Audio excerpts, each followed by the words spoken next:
Hello, everyone. Welcome to the Imprint Explained. And today we're going to talk about the Russian oil leak, and we're going to discuss what is permafrost and why does its thawing pose a risk to the world.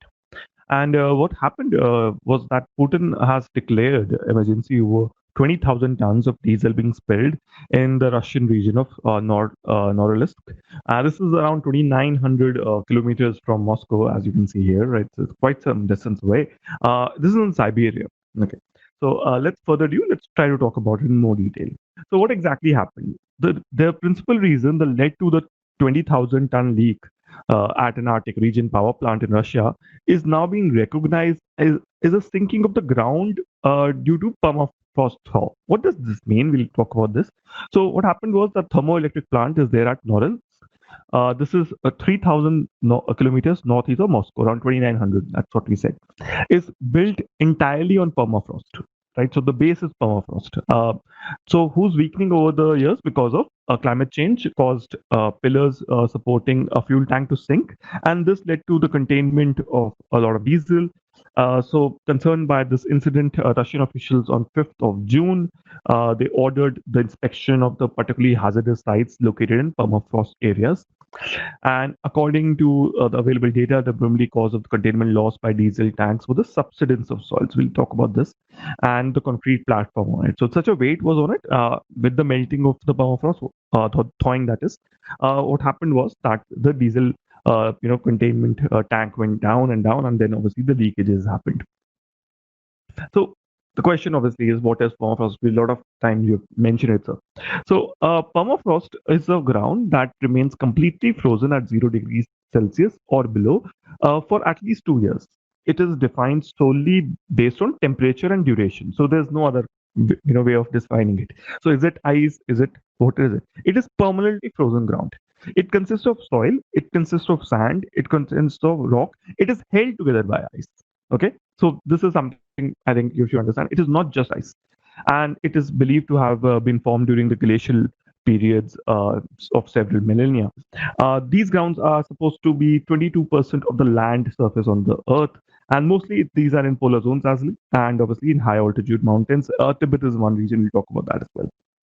So where is it located? As we are talking about, they are spread across 55% of the landmass in Russia and Canada, and 85% of the U.S. state of Alaska, and possibly the entirety of Antarctica. In northern Siberia, it forms a layer which is 1,500-meter thick, 740-meter thick in Alaska.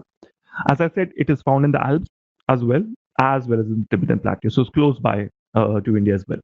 What is the characteristics? Now, permafrost is itself always frozen, but the layer that covers it, so that there's some active layer above it, so that need not be. Okay, so in Canada and Russia, for example, the colorful tundra vegetation carpet is there over permafrost for thousands of kilometers. So it looks really beautiful. Its thickness reduces progressively towards the south and is affected by a number of other factors, including the Earth's interior heat, snow, vegetation cover, presence of water bodies, topography. So it varies how much thickness it is. As we looked at it in Alaska, it's different from what it is in Siberia, the thickness. So, how is climate change eating away these grounds? So, Earth's polar and high altitude regions, its principal permafrost reservoirs, are most threatened by climate change.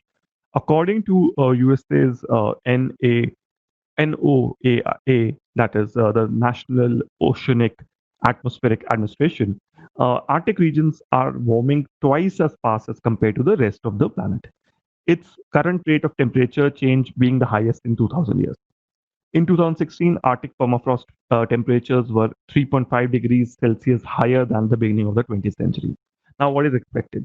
A study has shown that every 1 degree Celsius rise in temperature can degrade up to something like 39 lakh square kilometer due to thawing. This degradation expected to aggravate further, and it would put 40% of the permafrost regions in risk, right? It will have disastrous effect, and we'll talk about those. Now, look at this news thing article which we got. The warmest day, day was recorded in May, the warmest May, and Siberia was 10 degrees hotter. It's unbelievable, right? I would say. Now, this is a picture of Greenland. So this is 1984, and this is September of 2006, and this is even worse now. Look at this: how Greenland, how right? The Arctic was totally icy in September, and I think in the next coming years we're going to have a year where it's going to be the Arctic is going to be free of ice in September. Now, what threat it would have? So, thawing permafrost is ominous to man-made structures overhead. In May, the Russian oil leak occurred. The Copernicus Climate Change Service recorded Siberian temperatures at more than 10 degrees Celsius above average, called them highly anomalous for the region where the power plant is located. As temperature rises, the binding ice in permafrost melts and making the ground unstable and leading to massive potholes, landslides, and floods.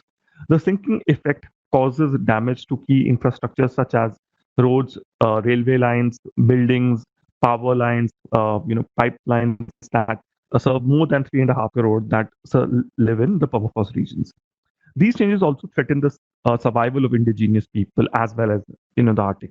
Right, so it's going to be a huge, huge problem, right? The sinking effect on infrastructure, right? The pipelines. Now, suddenly, what will happen is I think we'll have a lot of sinkholes, right? So that's what's going to happen. Now, soil subsidence obviously is a major concern. Ground levels have subsided by 85 meters in certain parts. In Alaska and Canada, the cost of repairing public infrastructure are escalating. Arctic Council reports is there that the melting ice would make infrastructure foundation unable to withstand loads that they were able to do during the 80s. And this is corroborated by the findings on the Russia's oil leak site. So previously what used to happen was that the oil leak was not expected. Why? Because the fuel tank supporting pillars had held in its place for 30 years without difficulty. So ये permafrost के होने से बहुत बहुत फर्क पड़ सकता है. Now दूसरी प्रॉब्लम जो I think perhaps the most important problem, अब जो permafrost के नीचे है large quantities of organic left over है for thousands of years ago. Dead remains है वहां पे प्लांट्स की, एनिमल्स की, microorganisms which are frozen before they could rot. They hold a massive trove of pathogen. बहुत टाइप के bacteria है, जैसे आजकल हम कोविड से झेल रहे हैं बिकॉज हम बैट केव में घुस गए थे.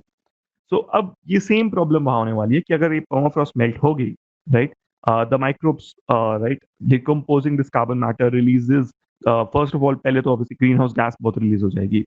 Researchers say for every 1 degree Celsius rise in average temperature, permafrost grounds would release greenhouse gases to the tune of 4 to 6 years of emissions from coal, oil, natural gas, becoming a major factor in climate change itself.